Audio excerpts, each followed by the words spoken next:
বাংলাদেশ জাতীয় ক্রিকেট দলের সাবেক অধিনায়ক ও মাগুরা ২ আসনের আওয়ামী লীগের সাবেক সংসদ সদস্য সাকিব আল হাসানের বিরুদ্ধে গ্রেপ্তারি পরোয়ানা জারি করেছে আদালত। রোববার ঢাকার অ্যাডিশনাল চিফ মেট্রোপলিটন ম্যাজিস্ট্রেটের আদালত তার বিরুদ্ধে এই গ্রেপ্তারি পরোয়ানা জারি করে। জানা গেছে, আইএফআইসি ব্যাংকের চেক ডিসঅনার মামলায় এই গ্রেপ্তারি পরোয়ানা জারি করা হয়েছে। সাকিব ছাড়াও আরও ২ জনের বিরুদ্ধে একই মামলায় গ্রেপ্তারি পরোয়ানা জারি করেছে আদালত। তারা হলেন গাজী সাহাগীর হোসেন, ইমদাদুল হক ও মালেকা বেগম।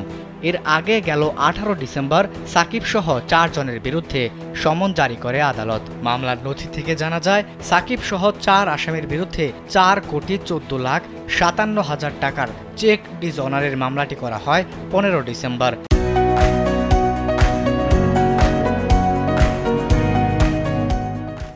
১৮ জানুয়ারি আসামিদের আদালতে হাজির করতে বলা হয়। এই আদেশের মাধ্যমে সাকিব সহ মামলার বাকি আসামিদের আদালতে উপস্থিত হতে নির্দেশ দেওয়া হয়েছে। এর আগে আদালত আদেশ অমান্যকারী আসামিদের বিরুদ্ধে গ্রেপ্তারি পরোয়ানা জারি করারও সম্ভাবনাও ব্যক্ত করেছেন। সে অনুযায়ী রোববার তাদের বিরুদ্ধে এই গ্রেপ্তারি পরোয়ানা জারি করেন আদালত।